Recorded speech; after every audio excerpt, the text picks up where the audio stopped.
4 ప్రార్థనాంశాలు మనం చూడబోతున్నాం. సమూయేలు రాసిన మొదటి గ్రంథం 23వ అధ్యాయం దగ్గరికి రండి. మీకు ఇక్కడ చిన్న వివరణ ఇచ్చిన తర్వాత అంశంలోకి వద్దాం. ఈ సమూయేలు రాసిన మొదటి గ్రంథం 16వ అధ్యాయంలో దావీదు యొక్క పరిచయం,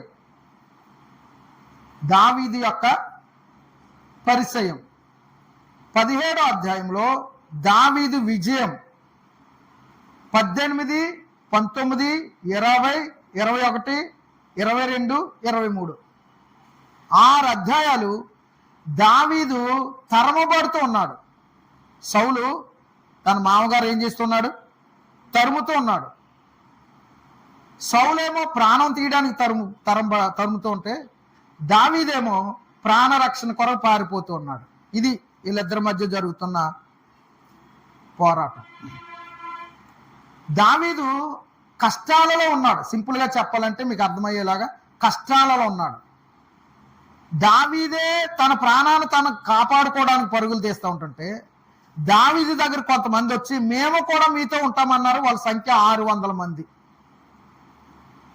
వీళ్ళు కూడా కష్టాల్లో ఉన్న వాళ్ళే, వీళ్ళే మంచోళ్ళు కాదు. అప్పులు, ఇంట్లో సమాధానంగా లేని వాళ్ళు, మంచి జీవితాలు లేని వాళ్ళు, వీళ్ళందరూ వచ్చి దావీదు గారు నేను మీతో ఉంటా, మీరు మమ్మల్ని పాలించండి, మమ్మల్ని నడిపించండి అని దావీదు దగ్గరికి వస్తే వాళ్ళకి నాయకుడు అయ్యాడు. 600 మంది. ఈయన కష్టాల్లో ఉన్నాడు, ఆయన దగ్గరకు వచ్చిన వారు కష్టాల్లోనే ఉన్నారు. ఇప్పుడు 23వ అధ్యాయం దగ్గరకు వచ్చేసరికి ఒక వార్త విన్నాడు దావీదు. ఆ వార్త ఏంటంటే కెయీలా అనేటువంటి ఒక పట్టణం మీదకి ఫిలిస్తీన్లు వచ్చి కల్లాలలో ఉన్న ధాన్యాన్ని తీసుకుని వెళ్ళిపోబోతున్నారు అని విన్నాడు. ఈ కెయీలా అనేటువంటి పట్టణం ఎక్కడుందంటే ఫిలిస్తీన్ల ఇశ్రాయేలీల సరిహద్దులో ఉందన్నమాట అండి. అర్థమైందండి? మనం ఇక్కడ బాగానే ఉంటాం. పాకిస్తాన్కి ఇండియాకి మధ్యలో యుద్ధం వస్తే ఈ 2 దేశాలకి, ఆ 2 దేశాల మధ్యలో కొంతమంది నివాసం చేస్తారండి. అక్కడే పంటలు పండించుకుంటూ అక్కడే నివాసం ఉంటారు. ఫస్ట్ యుద్ధం వచ్చిన వెంటనే ముందు వాళ్ళనే బయటికి తీసుకొచ్చేస్తారు. ఆ ప్రాంతాన్ని వాళ్ళు విడిచిపెట్టి రాలేరు. అలాగే శత్రువులు ఎప్పుడైనా దేశం మీదకి రావాలంటే మొట్టమొదటిగా వచ్చేది ఎక్కడికంటే ఈ కెయీలా, ఈ సరిహద్దులో ఉన్న పట్టణాల మీదకి వస్తారు. ఇప్పుడు ఈ కెయీలా అనేటువంటి పట్టణం సరిహద్దులో ఉంది కాబట్టి ఫిలిస్తీన్లు వచ్చి వీరు సంవత్సరం అంతా పండించుకున్నటువంటి ఈ పంట ఉన్నది కదండి, ఇది కల్లాల్లోకి వచ్చాక ఇంటికి పట్టుకెళ్ళి భార్య బిడ్డలు తిందామనుకునే సమయానికి వీళ్ళు వచ్చేసి కల్లాల్లో ఉన్న ధాన్యాన్ని ఏం చేస్తున్నారు? వీరి కష్టాన్ని వాళ్ళు దోసుకుంటున్నారు. ఇప్పుడు ఈ వార్త విన్నటువంటి దావీదు కెయీలా అనే ప్రాంతం మీదకి ఫిలిస్తీన్లు వచ్చి కల్లాల్లో ఉన్న ధాన్యాన్ని పట్టుపోతున్నారని దావీదు విని చలించిపోయాడంట. ఒక విషయం చెప్తాయండి, మనం కష్టాల్లో ఉన్నాం, పీకల్లోకి మునిగిపోయాం కష్టాల్లో. మన తోటివాడు మన సహోదరుడు ఎవడో కష్టాల్లో ఉన్నాడని వినబడింది. అప్పుడు మనం ఏం చేస్తామో ఒక విషయం చెప్తే దావీదు ఏం చేశాడో చెప్తాను. తర్వాత మనం ఏం చేస్తాం?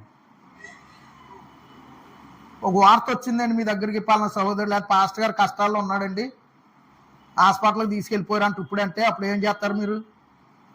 అయ్యండి డ్యూటీ ఖాళీ లేదండి, నేను డ్యూటీ దిగి వచ్చేది చూస్తానులేండి. అదే కదా, ఇది సహజం. నేనైనా అంతే. నేమే గారు అలాగా హాస్పిటల్లో ఉన్నారని వెళ్ళలేదులే ఇంకా అన్నారనుకో, భయపడకో అన్నారు. నేనంతే, ఏమంటాను? సేవ ఉందండి, రేపెళ్ళుండి వెళ్తానులేండి. ఇది సహజంగా మానవ నైజం ఇది కదా. దావీదుకి ఈ మాట వినబడగానే దావీదు దేవునికి ప్రార్థన చేస్తున్నాడు. కెయీలా వాళ్ళు దావీదుకి కౌరు పెట్టలేదు. ఈ మాట మనసులో పెట్టుకోండి, మాకు సహాయం చేయండి, మా దగ్గరికి రండి అని. ఆ కెయీలా వాళ్ళు వర్తమానం పంపలేదు, సహాయం కోరలేదు. కానీ విన్న వెంటనే దావీదు చలించాడు. దావీదు మనసు కరిగింది. దావీదు వెంటనే ఏం చేశాడంటే దేవునికి ప్రార్థన చేస్తున్నాడు. ఏమని? అయ్యా, నేను కెయీలాకి వెళ్ళి ఫిలిస్తీన్లు ఓడించి ఆ కెయీలా ప్రజలను రక్షించగలనా అని ప్రార్థన చేశాడు. దేవుడికి ఇది నచ్చిందే, దేవుడికి ఇది ఇష్టమైందే కాబట్టి ఆయన అన్నాడు, నువ్వు వెళ్ళు, ఫిలిస్తీన్ని హతం చేస్తావు, ఆ కెయీలా ప్రజలను రక్షిస్తావు, నువ్వు వెళ్ళు అన్నాడు. చూసా, కష్టాలలో ఉన్నాడు అనే వార్త వినగానే దావీదు మనసు వెంటనే అసలు ఈయనే కష్టంలో ఉన్నాడు, నాకే బోల్డు నెత్తుడు కష్టాలు ఉంటే ఆయన ఎవరో కష్టాలు ఉన్నాడని ఇప్పుడు నాకు ఆ వార్త తెస్తే నేనేం చేయనండి. ఇది మనం చెప్పే మాట. కష్టాలలో ఉన్నవాడు సహాయం చేయడం అనేది క్రీస్తు యేసునకు కలిగిన మనసు. ఇది అట్టి మనసు కలిగి ప్రార్థన చేశాడు కాబట్టి దావీదు ప్రార్థన దేవుడు ఏం చేశాడు, విన్నాడు. వెళ్ళు వారిని హతం చేయి అన్నాడు. అర్థమైందండి? కష్టాలలో ఉన్న వారికి సహాయం చేస్తే బహుమానం కలుగుతుంది. ఏం కలుగుతుందా? బహుమానం కలుగుతుంది. ఆ సంగతి చాలా మందికి తెలియదు. బంగారపు పళ్ళానికైనా ఏముంటది, గోడ సిరు ఉండాలి. ఇలా గోడకు పెడితే నేను బంగారం కట్టి నిలబడతానని నిలబడదు. అది ఈవేళ నీకు అవసరం వస్తే రేపొద్దుట నాకు అదే అవసరం వస్తుంది. అదే సిచ్యువేషన్, అదే మనుషులకి జరిగే ప్రతీది కూడా రేపు నీకు జరుగుతుంది, రేపు నా తర్వాత ఎల్లుండి నాకు జరుగుతుంది. అంతేగాని ఒకరి కొరకు ఒకరు భారం భరించుడి అన్నాడు బైబిల్లో. ఒకరి కొరకు ఒకరు ప్రార్థన చేయుడి అన్నాడు. కష్టాలలో ఉన్నవాడు మాకు సహాయం చేయండి, నేను హాస్పిటల్లో ఉన్నాను ఇలాగా ఫోన్ చేసి చెప్పడం, అది ఎవరి నోటో వినబడుతుంది, ఎలాగో వస్తుంది వార్త, ఎవరో చెప్తారు. కానీ ఆ విన్నప్పుడు ఖచ్చితంగా వారి విషయంలో మనం ఏం చేయాలి? ప్రార్థన చేయాలి, సహాయం చేయాలి. ప్రార్థన చేసే పెదవుల కన్నా సహాయం చేసే చేతులు మిన్నని ఏదో ఒక ఈ మధ్య కాలంలో వచ్చిందండి. ఇప్పుడు క్రైస్తవులందరికీ లేటెస్ట్ స్టైల్ ఏంటంటే, ఏదైనా ఒక కష్టంలో ఉన్నారని తెలియగానే అలాగా బ్రదరు, అలాగా సిస్టర్ కష్టంలో ఉన్నారని తెలిసింది, మొన్న ఆయన చెప్పారండి, ప్రార్థన చేద్దామండి, జాగ్రత్తగా ఉన్నాను, ప్రార్థన చేద్దాం, అంతే. ఇంక మళ్ళీ కనబడ్డా ఆయన. ప్రార్థనే కాదు, ప్రార్థనతో పాటు ఏం చేయాలి?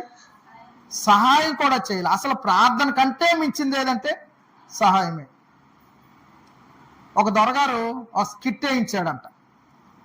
సంఘంలో పెద్దలు ఉన్నారు, 20, 30, 40 సంవత్సరాల మట్టి నుంచి విశ్వాసులు ఉన్నారు, సండే స్కూల్ పిల్లలు ఉన్నారు.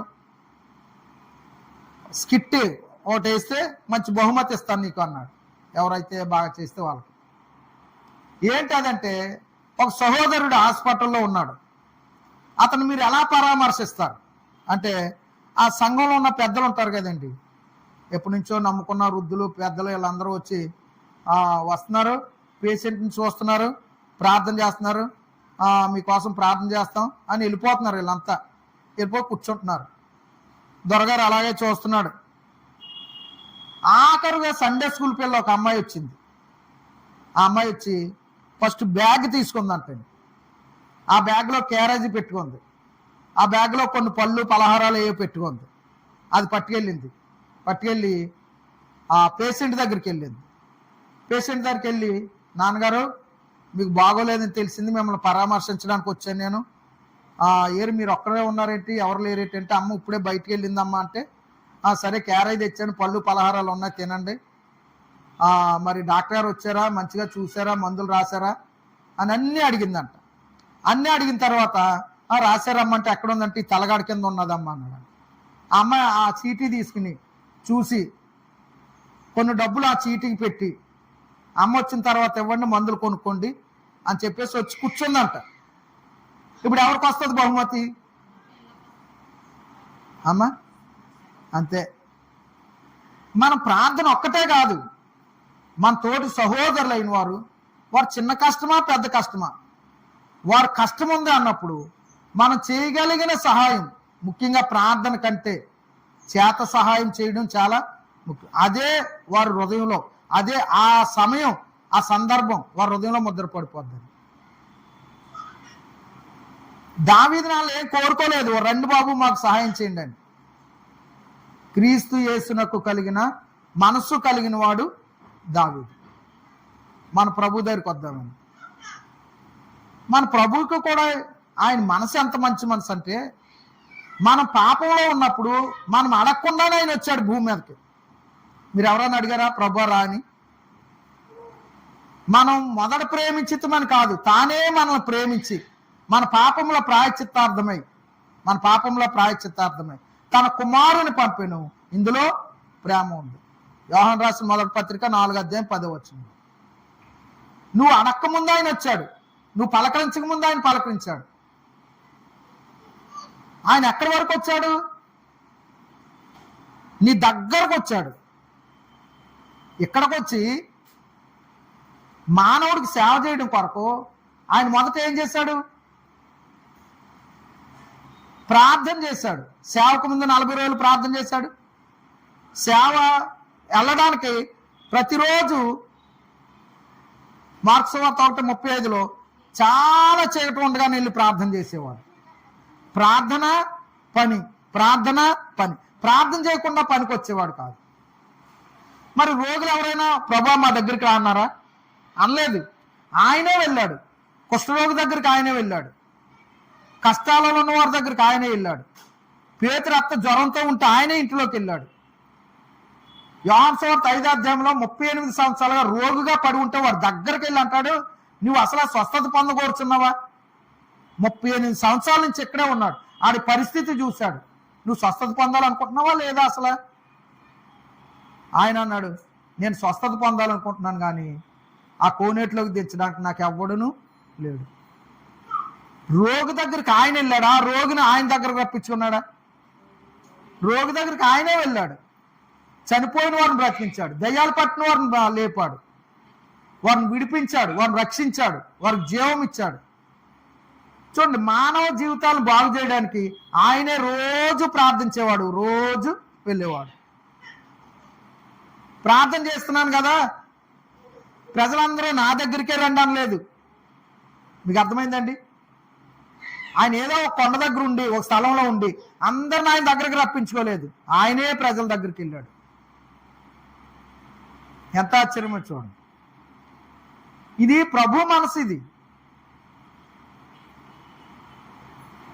వాళ్ళ దగ్గరికి వెళ్ళి గుడ్డివారికి చూపునిచ్చి, మోగవారికి మాటనిచ్చి, కుంటివారిని నడిపించి, గుడ్డివారికి కళ్ళు ఇచ్చి కదండి, కుష్ఠరోగులకు స్వస్థత ఇచ్చి, దయ్యాల పట్టిన వారిని విడిపించి, వారికి మేలు చేయొచ్చు సంచరించిన అంటాడు పేతురు అపోస్తలుల కార్యం గ్రంథంలో. మేలు చేయొచ్చు సంచరించాడు. ఆయన ప్రార్థన చేయడం, సంచరించడం, మేలు చేయడం అంతే. ప్రభు అంటే ఎవరికి కీడు చేసేవాడు కాదు. సరే, ఇక్కడికి ఇది ఒక ప్రార్థన. ఈ ప్రార్థనకి అంశం ఏంటంటే కష్టాలలో ఉన్నవారి కొరకు చేసే ప్రార్థన.